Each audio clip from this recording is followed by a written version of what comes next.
Good day, urban gamers, and welcome to another episode of Four Brothers in the Basement. We're actually gonna go and talk to them about Kingdom Hearts because it should be only a PlayStation 4 exclusive. But if you ever get a chance to come to C2E2 next year, 2014, go to all the panels. They give you a Hey, sorry ladies, man is out. Boyfriends, husbands, they're gonna be gone for a while. This has been Four Brothers in the Basement, right here. Four Brothers in the Basement. That's right, just wanted to shout out to you. Thanks, follow them, whatever you gotta do, follow me. J-State Frank official fan page. You guys are the best. What's up right there?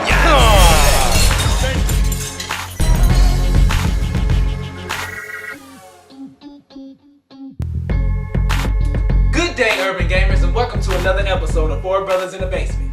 I am your host, Fox Dorsey, joined with me by Double O Riser, BDM06. What's up, baby? And please welcome my special guest. I didn't even ask you for your gaming name. Qtilla2_0. That's a lot. Welcome to the show. So when we starting that down, we'll introduce you to by his gamer tag. But he is a longtime PlayStation supporter. So welcome to the show. Appreciate you being here. No problem. Real quick, give the people one of your top 3 favorite games of all time. Top 3 favorite games of all time. Final Fantasy X. Wow. Okay, that's a surprise. I didn't think you actually played RPGs. You must have a lot of time. One time I did. One time, right. On today's show, we're going to be talking about graphics, the age-old debate. We're going to answer the question, how much do graphics really matter to us in our current and next-gen games?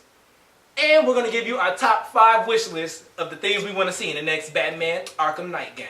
But first things first, let's see what everybody's been playing. BDM, what you been playing? You're going to catch me off guard, as always. You know, I just got done playing Tomb Raider Definitive Edition, and I had so much fun with that game.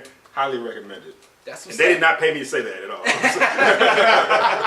all. Double O Rise, what you been playing? First, we don't even get paid, so because we like video games. No, right. Well, I've been playing Monster Hunter Ultimate 3 because I finally got a 3DS and I'm trying out the handheld part. But I'm about to pick up Thief once we finish taping, pretty much, yeah. So, So you're going to get it right after this, huh? probably, yeah. Can you pick mine up, too? Marquise, what you been playing? I actually been playing Lego Super Marvel Heroes. I'm proud of it too. I'm not ashamed. I play it. It's really fun. It's really addictive, and I'm gonna go home and play it as soon as we get out from here. Awesome. Yeah. From Tomb Raider Definitive Edition, which BDM06 has been playing, to the many videos that are out comparing the graphics to Metal Gear Solid Zero Grounds, all the way up to the controversy that's surrounding the new Watch Dogs trailers. Graphics seems like it's on everyone's mind right now. But why? Why are we all getting in such a big hoopla over graphics? So let's take it to Double O Riser. Double O Riser, why is everyone so upset about the graphics that are in current gen games, the graphics that are going to be in the next gen games, and why are they all freaking out about all these comparison videos? Didn't we all pay $500 for Xbox One here? No, I didn't. But I'm sorry, what? Oh, for $400 for a PS4? Yeah. Well, for me, I paid $1,200 combined for all of them, but when I paid that much for it, I expected my games to be fluid, beautiful. And then it's one thing when both systems bragged about it every second of the way until the launches. They bragged it's going to be fluid, it's going to be great, 1080. There's no jack for an actual AV port anyways. There's nothing HDMI. Everything is HDMI. So I expect all my games to be just beautiful from get-go. So when you pay for it and then you hear about it all the time, you expect nothing but the best. Let's talk about the Watch Dogs controversy. Ubisoft just released a trailer that had a release date. I'm happy about that for Watch Dogs. But a lot of people are upset because it looks like the trailer that released a week ago looks horrible compared to the trailer, the release trailer that came out in 2012, 2003 at E3. Looks nothing like it. It looks like the gameplay from the 360 version and the PS3 version. But why is everybody so upset about that? Because Well, think about it. When they complained about it, and I'm actually complaining about it too. Assassin's Creed Black Flag came out a little bit later, and it was actually supposed to come out same time Watch Dogs came out back in November. Right. That gameplay trailer looked gorgeous, and we saw that at E3. Same thing with Watch Dogs, we saw it at E3. Everything looked gorgeous, but now, when it's been delayed for almost 6 months, it's probably like maybe 3 to 6 months. I think it was longer than that. And my opinion was they delayed it because Grand Theft Auto 5 looked gorgeous on the Xbox 360 and PS3. So you think they delay it and make it look better, especially for a next-gen console. But when the gameplay trailer came out and it looked like it was still on Xbox, the first Xbox, then I think we should have some concerns about that. What do you think about BD? Well, the thing about it is, in all fairness, what I saw, it seemed like it was the same trailer, just cut up differently. I don't know if you guys noticed that, but I mean, you saw parts of it where he was hacking things and making cars, run lights and things like that. I've seen it already.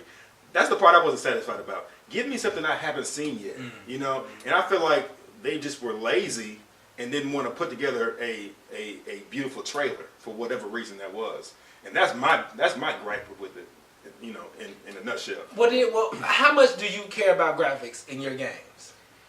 I care about them greatly. I think graphics coincides with the story and it makes the whole complete game. Especially during this time right now where all the next gen consoles are coming out and people are using their tax money, saving up their checks and buying their kids the next gen stuff. There are certain expectations that come with it, and I know with the people who I associate with, 50% of the expectation is graphics. They will go and buy a game for the PS3 or the 360 and buy the same game for the PS4 or the Xbox One just to compare the graphics. Just to compare the graphics. Or you could go on YouTube and see the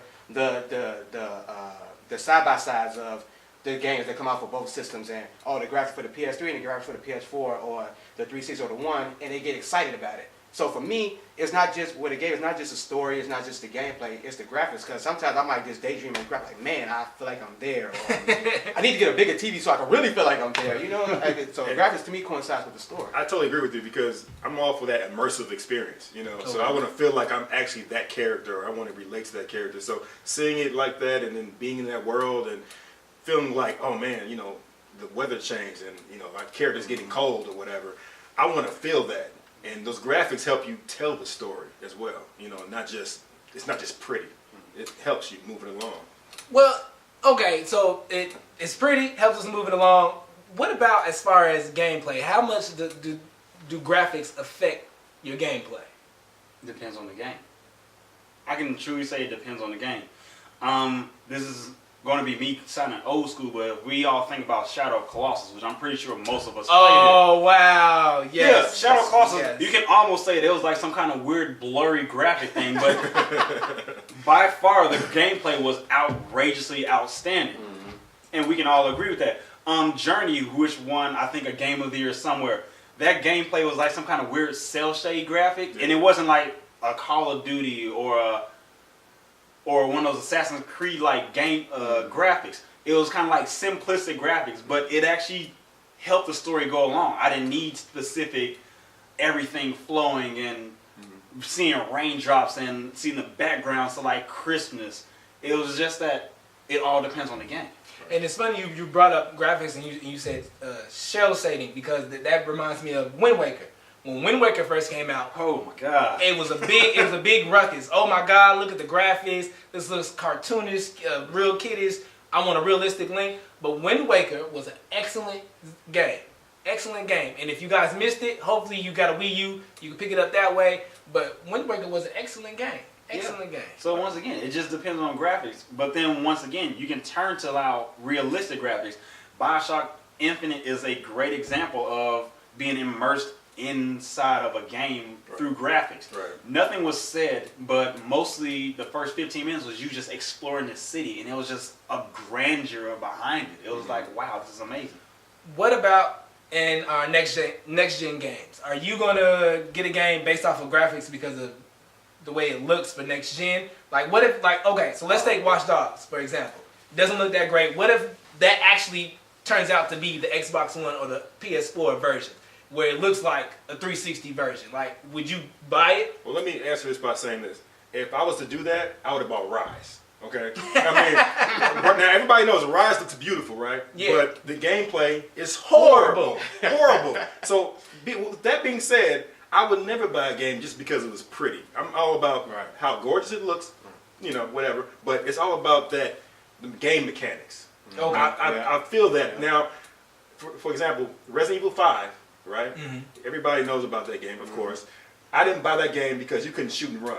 To me, that's a basic system requirement. Yep, and I mean, that's in basic. every Resident Evil. How about Yep. you never been able to shoot and run in Resident Evil? I'm sorry? I said, you've never been able to shoot and run in Resident I Evil. know. Yeah, but he's saying, but that's what I wanted. Oh, okay. Because now we're in. Back then it was the next gen. We're in the 360 now, right? So I'm like, sure. I should be able to run and shoot. Catch up. That's exactly. No, that's one of my pet peeves with Resident Evil 2. But I think that kind of adds to the horror suspense. But like you said, sometimes you have to trade off graphics with gameplay. It looks good, but you don't necessarily like the gameplay. Yeah, right. We're running out of time, so let's get to our top 5 things that we want to see in the new Batman game. Number 5, we want to see more enemies in the city without any frame rate problems, okay? This is next gen, people. We should be able to beat up on 100, 150. I'm Batman. I should be able to take on that many people without your game. Without my cape looking all blocky. No. I should be able to do that. Yeah. I want to be like hundreds of them and my cape still look fresh with the brain beads coming down and everything. Just It's next gen. You should be able to do it, Microsoft, Sony. Make it happen. We know Nintendo ain't gonna be able to do that. Look, no Armored Edition for Nintendo. Number 4, we want co-op. We don't want multiplayer. We don't need multiplayer. No. But it's Batman. Where's Robin? We want co-op, and we want to play as Robin in the campaign. Number 4, we want to see some new reversal animations. They look the same.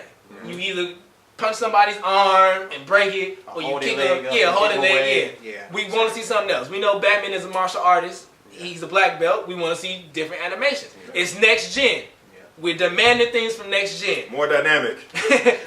Number 2, we want to see a new lead antagonist. Yes. We love Penguin. We love Two-Face. We want to see somebody new. We want to see somebody who's going to be able to unite them all and take out Batman. That's only one man. Yeah. Why can't these supervillains get it together? We want to see one person come up and lead them to take out Batman. Yeah. It's the last game, right? Yes. I'm just saying. Yes. And our number 1 thing that we really want to see in a Batman game, come on, man. It's not a Batman game without the Joker. Don't give me that stuff that he's dead. It's a video game. Why so serious? Why so serious? Smile a little bit. Well, that's our show for today. And remember, people, there's a gamer in all of us. You just need the right game. Okay, now set the C4 off. Wait. C4. Explosion! Okay,